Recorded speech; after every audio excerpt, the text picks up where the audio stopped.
I am worthy to be king. I did that for my King Arthur Legend of the Sword intro to that review, so why not do it for this review? King Arthur with kids. Let's get into it.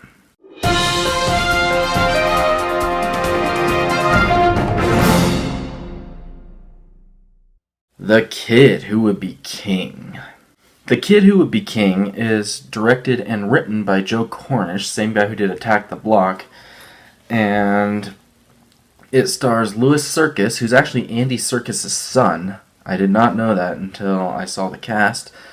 And it also stars Patrick Stewart, Rebecca Ferguson, Tom Taylor, and Angus Emery.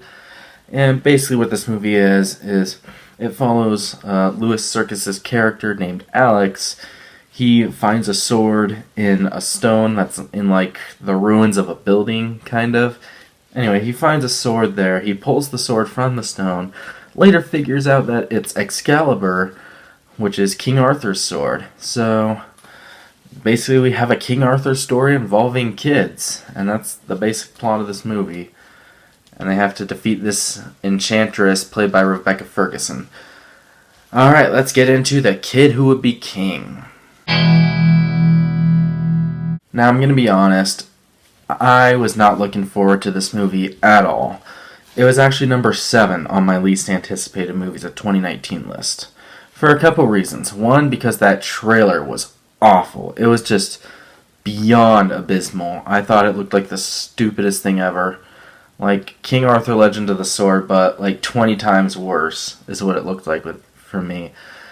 And it's also a January movie on top of that. So, yeah, you pretty much have every reason to be, like, not looking forward to it. But then I actually found out, like, after I saw it getting good reviews, I was like, holy crap, this is actually getting good reviews. And then I found out it was directed by the same guy that wrote, or he co-wrote, Ant-Man and the Adventures of Tintin. But he also wrote and directed Attack the Block, which is a highly overlooked movie from 2011. Very good. Definitely check it out if you haven't seen it. But, yeah, and also, I do like the King Arthur story.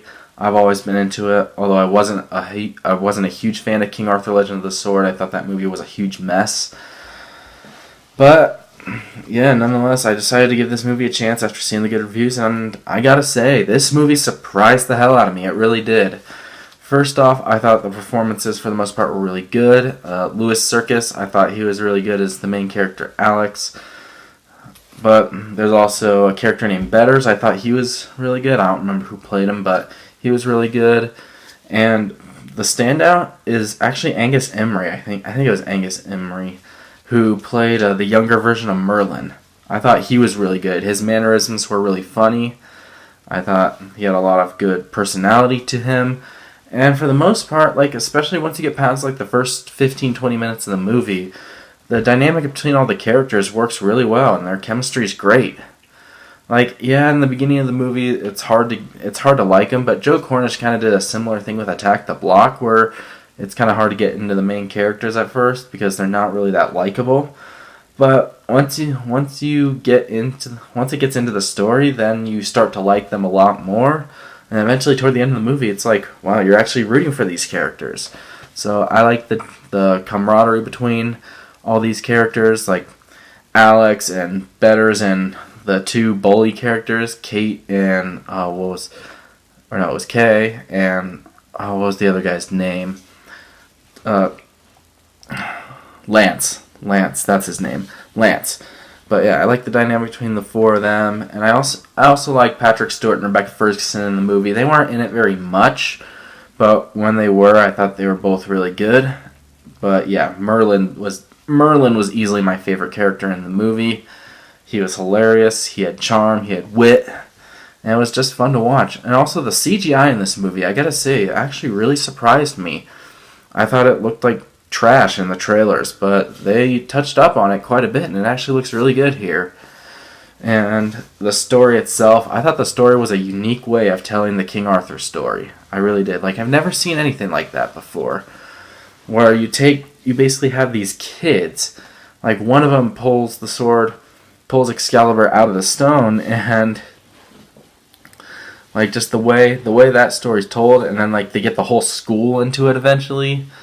So I thought that was a really unique way of doing it, and especially with the final act, I thought that was really unique, really well done. I just love the way they did that final fight. It was just so awesome to watch, and the action sequences as a whole were just a lot of fun to watch. And this movie's also really well paced. Like, it's 2 hours long, but it doesn't really feel like that. It feels a lot shorter than that. But yeah, I gotta say, for as much as I was not looking forward to this movie, it really surprised the hell out of me. Now, of course, this movie does have its flaws. First one being, like, one of the major cliches I see in Hollywood a lot is the way they showcase schools.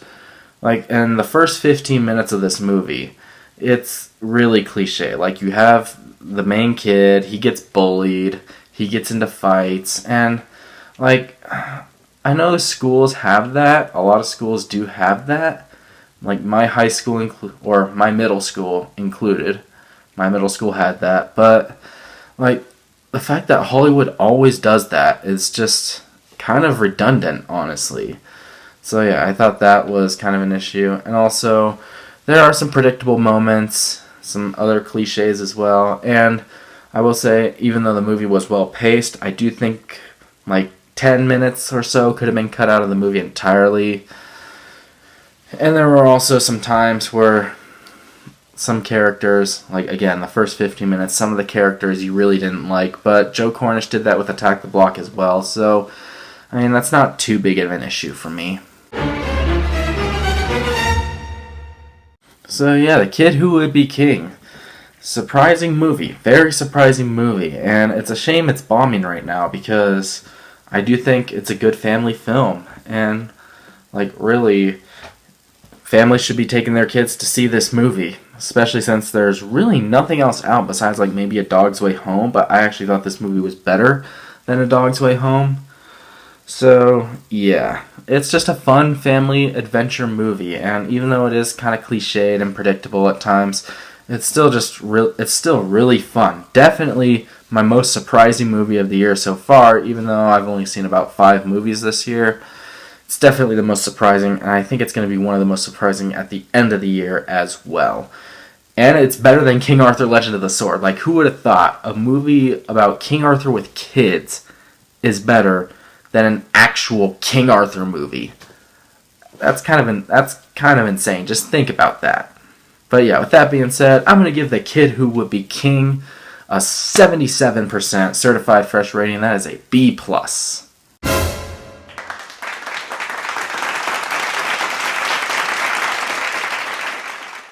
And that is my review of The Kid Who Would Be King. Have you guys seen it? What did you think about it? Make sure to let me know down in the comments below what you thought of it. And what's your favorite King Arthur movie, I guess I should say. Like, I know there's the one that was done way back in the day. There's King Arthur Legend of the Sword. There's this movie. I'm sure there's some other ones as well.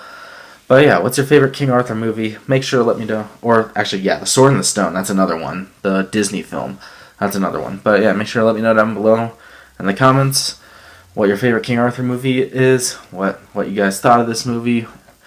And yeah, that's going to do it for this review. So make sure to subscribe to my channel for more reviews to come in the future. My next review should be a really good one. That's all I'm going to say. It's a movie I've been waiting for a while. So yeah, make sure to subscribe to catch that review once it does come out next weekend. And until then, once again, my name is the California Cougar. Always remember to stay California cool. Peace.